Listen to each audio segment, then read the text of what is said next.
Market vendors blame the Barrow-led government for the high crime rates in the country. And artists in DRC turn trash into elaborate costumes to raise awareness about social issues. Elsewhere, ECOWAS leaders gives a 6-month transition to the junta in Guinea-Conakry. These and more stories coming your way on the news desk.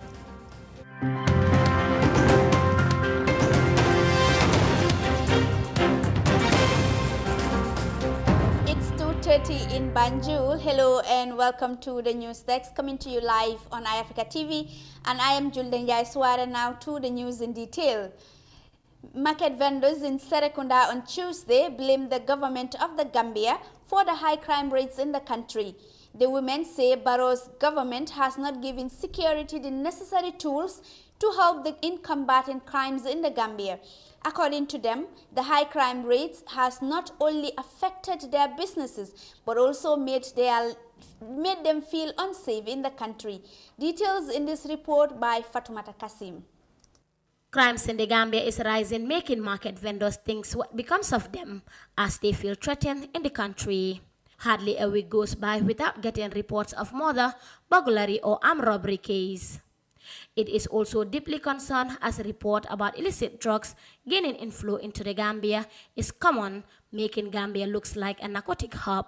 Drug trafficking has connection to high crime rate, and women are worried about the growing spate of the internal criminal activities such as murder, burglary, and armed robbery. Binta Saidi, a market vendor, blames the government for ill-equipping the security and says they care less about it. The security of this country is very bad. Even the police themselves are being robbed now.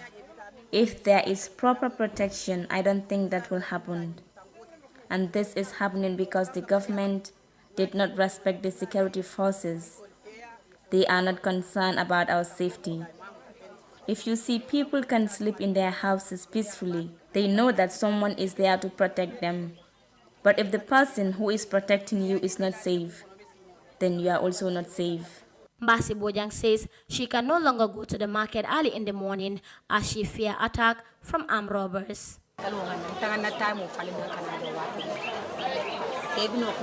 Even if I wake up at 5 a.m., I am usually afraid to go out until after 6.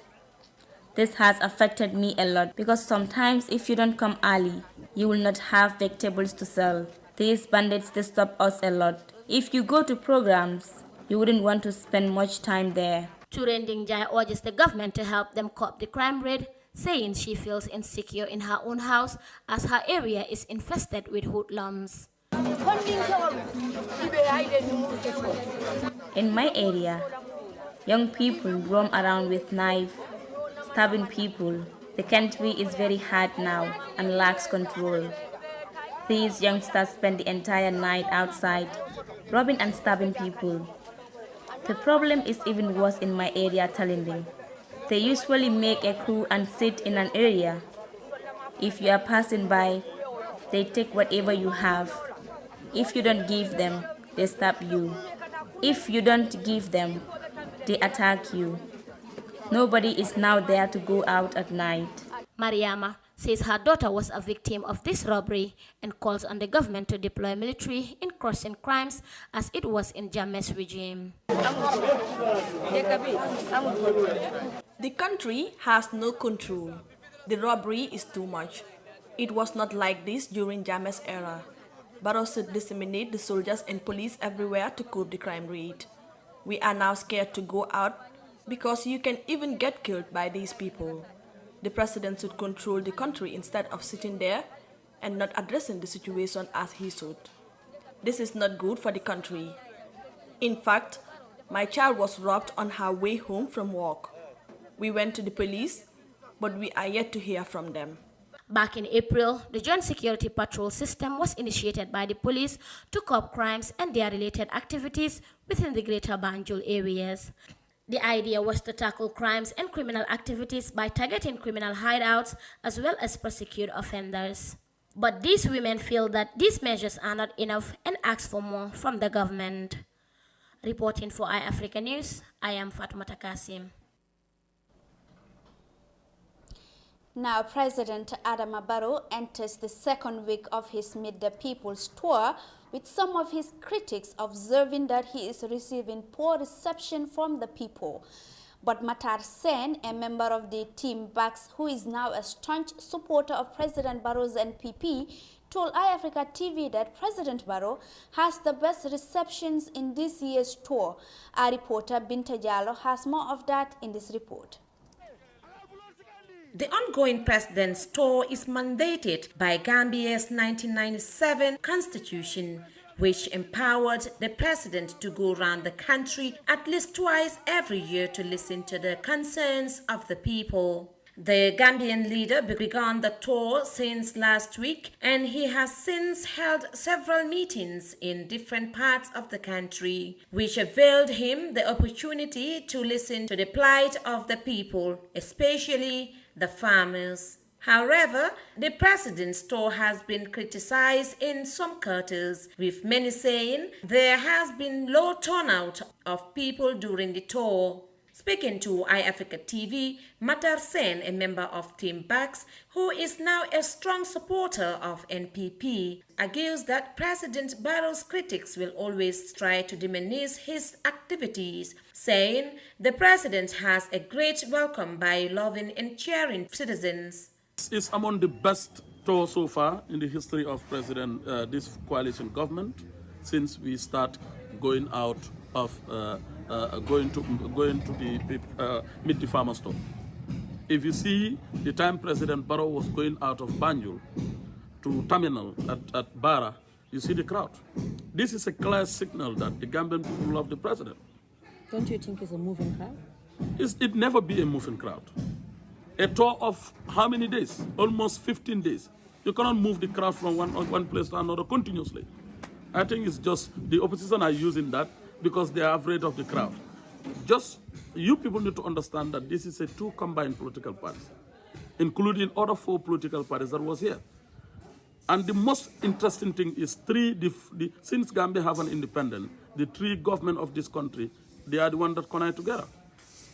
The PPP government, the APRC government, and now the present government. Mr. Sen urged the opposition to learn from what President Barrow and his entourage are doing during the tour. According to him, there is no crowd that is moved from one place to another. Reacting to UDP's recent rally in Sukuta, Matar Sen admits that there was a huge attendance, but he says majority of them came from different parts of the country to attend the rally. There's 2 things that I want to say on the crowd. One is it's a very huge crowd. The crowd is big. We see the number of people that go there, but it's a moving crowd. Everybody knows that. This is the strategy of UDP. The crowd that went to Busumbala is the same crowd that went to Sukuta, and it was the same crowd that went to Burfoot. And it's the same crowd that went to Barrow. They moved people from one place to another. There's a video circulating that is showing out the number of people that come from Kiang and Badibu that were staying at the Friendship Hostel in Bakau. If you go to Sukuta school, you will meet thousands of people that come from LRR, URR, and other countries, and other regions, sorry.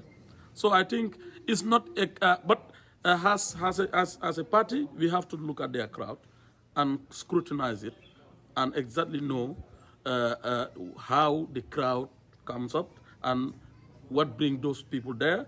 And even the people from Secretarians, they are saying that the majority of Secretarians are supporting NPP.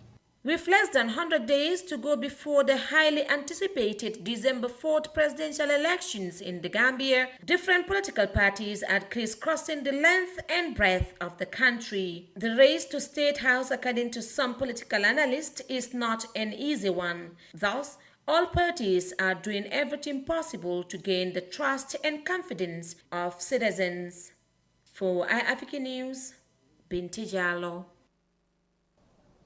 Elsewhere, the president of the West African Regional Bloc imposed sanctions against the junta in Guinea and demanded they return the country to constitutional rule within 6 months. These also include the freezing of financial assets and imposed travel bans for the junta members and their relatives. However, Guineans argued that the 6 months transition from ECOWAS is short, saying that meaningful dialogue cannot take place within that period. Details in this report. How long should the transition period in Guinea last? This is the question that currently interests the Guinean people. The transitional period indicated by ECOWAS is short to allow the different parties to negotiate. In reality, everyone knows that it is impossible to organize elections within 6 months from now. ECOWAS knows this very well. However, this proposal by ECOWAS will lead the CNRD to react and certainly make another proposal. It is true that the junta should not stay in power forever, but I do not agree with the 6-month deadline given by ECOWAS. There are many things that need to be settled beforehand. For example, we need to have a charter of the constitution. We need to form a government. The Guinean people also spoke out about the junta's refusal to allow President Alpha Conde to leave the country on ECOWAS orders. According to information in our possession, President Alpha Conde would like to stay here in Guinea. We will not want to hear about exile. These are elements that we must take into account and make concrete proposals because ECOWAS cannot decide for us. I think the junta's refusal to let Alpha Conde go into exile is wise. He should stay in his country, because to this day, Alpha Conde does not recognize his removal from office, and letting him go into exile could be a threat. He must stay here until Guinea regains stability, and then he must be left free. We will need him in any case as a former president and a resource person.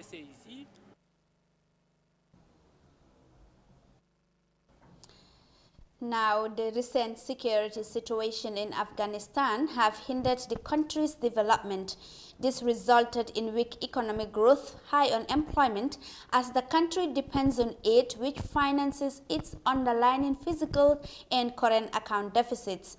Before the Taliban took over Afghanistan, close to 1 million people were unemployed. This massive unemployment rate is attributed to the negligence of the former government. Details in this report. Before the Taliban victory, almost 1 million Afghans were employed in both the public and private sectors. But since the fallout, many of them are either unemployed or on the verge. Needless to say, this issue may have roots in policies of the former government. When in power, the Ashraf Ghani administration diverted development funds to the war effort. I used to work as a contracted employee at the Ministry of Borders and Tribal Affairs. It is natural that problems increased with the change in regime. Government officials are reliant on their salary. They have no more earnings. I used to go to office in the morning and come back in the evening.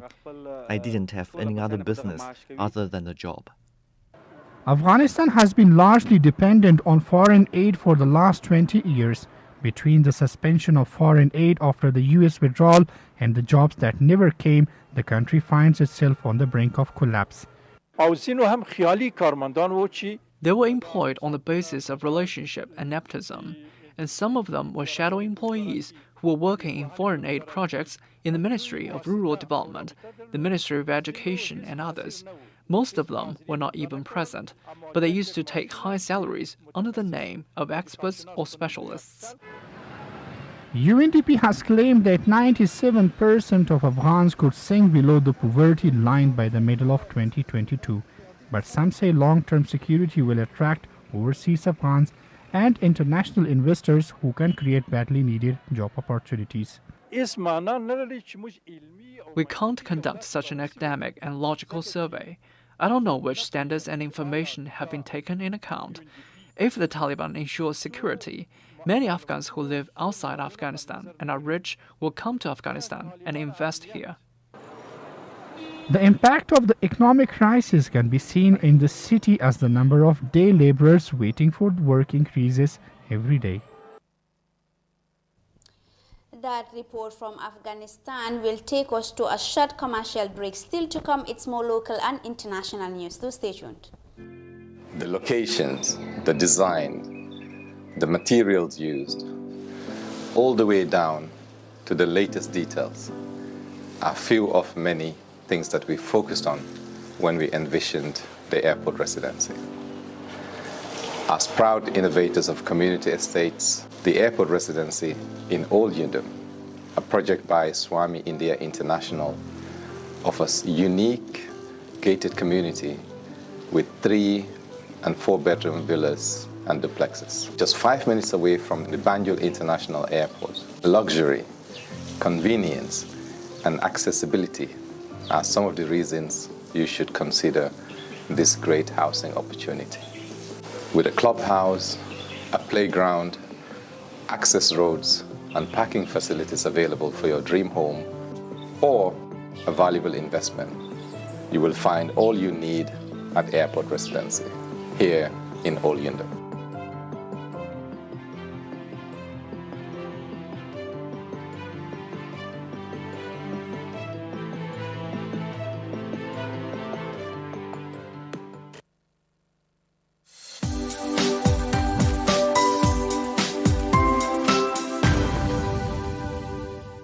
South Africa Global is the first and biggest private estate developer in the Gambia and present in 7 other African countries. We take pride in leading innovation in all spheres of real estate sector in the Gambia and beyond. As such, we are launching the development of the first smart and modern office and retail towers in the Gambia called TAF Twins. The TAF Twins is located in the heart of the Kanifing institutional area and 10 minutes drive away from Banjul. TAF Twins is designed to have 5 floors of office spaces ranging from 50 square meters to over 1,000 square meters with 2 elevators, central air conditioning, 24 hours electricity and water supply, with the ground floor reserved for banking, supermarket, restaurant and coffee shop. For your bookings and reservations, please call now on 376-2333 or 776-2333. Thank you.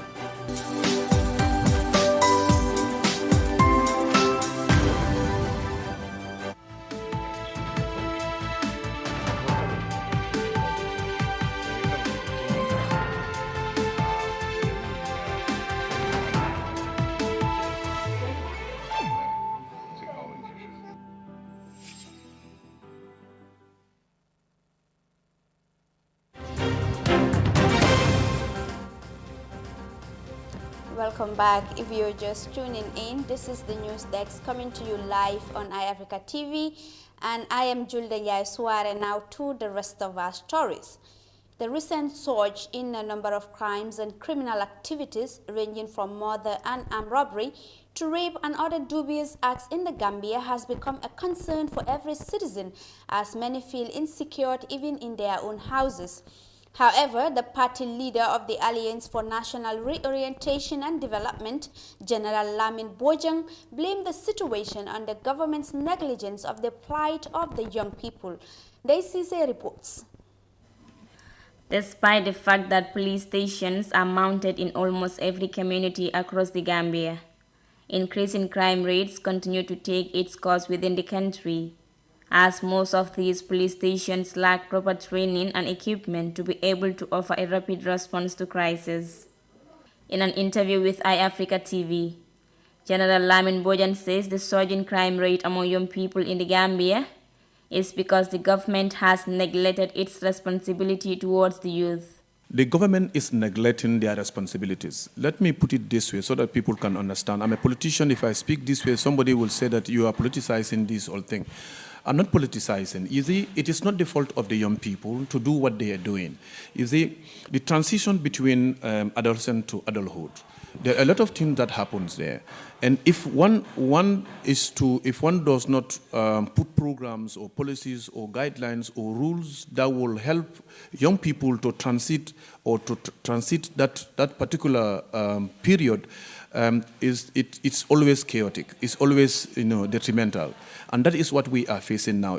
He added that even the fishery sector where young people engage in for their livelihood is taken by Senegalese. Mr. Bojang stated that he is of the belief that if young people are fully employed, these crimes could have been averted. we have a serious problem. We have serious problem because government has not put anything in place. One, it is not employing young people. Two, there are no programs that will commit them or engage them. There are no other, measures that will deter them from involving in crimes. He says the ANRD-led government will fill the leadership gap by making policies that will reorient the development activities of the country. Our role is in our name. Alliance, we have to come together. All of us, we have to come together for national reorientation. The direction that our country is taking is wrong. That is not where we can find our glories. That is not where we can find our development. We have to come together and reorientate our development activities. We have to make sure that we redirect the direction of this country so that we can develop. So my country is going to make sure that we empower we empower the young people. How are we going to empower the young people? Because if you don't empower them, it is the government that has the wherewithal to be able to make sure that the young people are committed, the young people are involved in gainful activities. This comes from policies, it comes from rules, it comes from laws, it comes from the leadership that you are providing.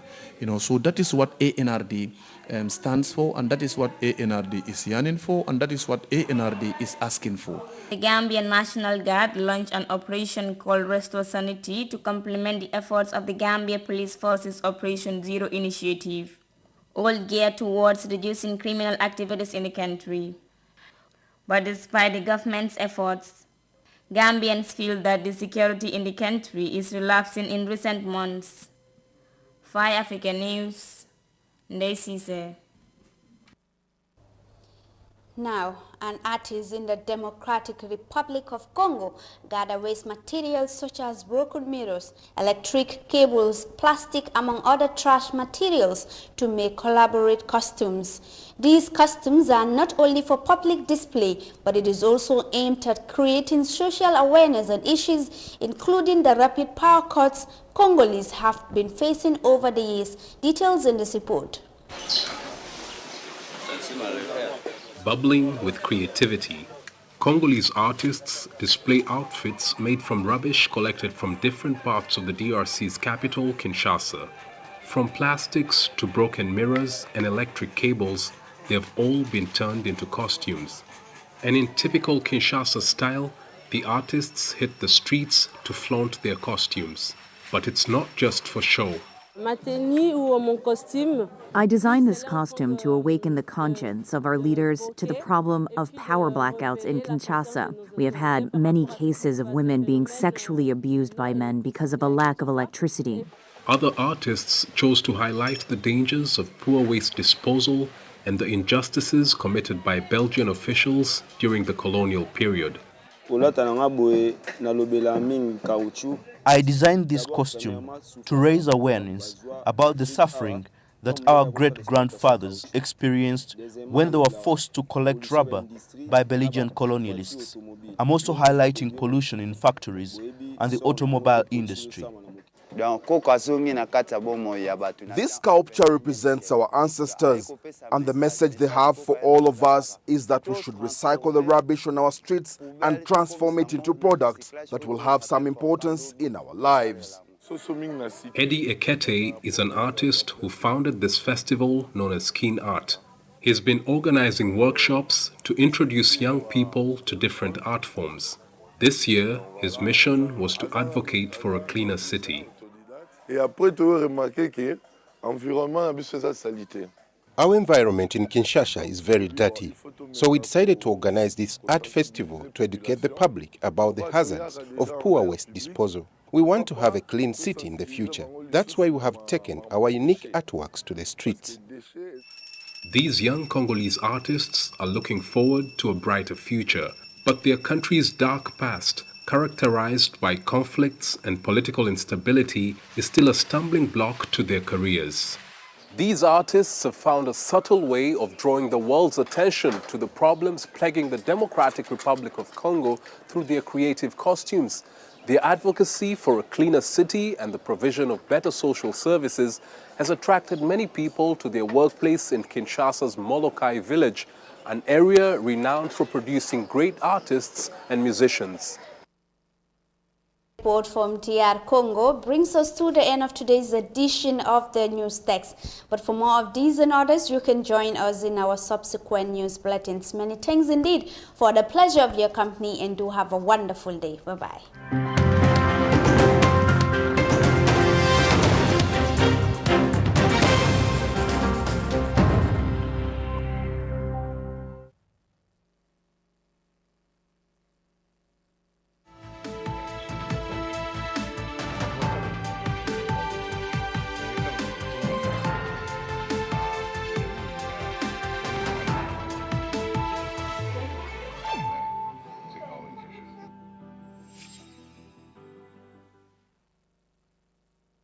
Welcome to Staples, the office superstore for all your office needs, office furnitures, office equipment, office kitchenwares, office stationery. Get all you need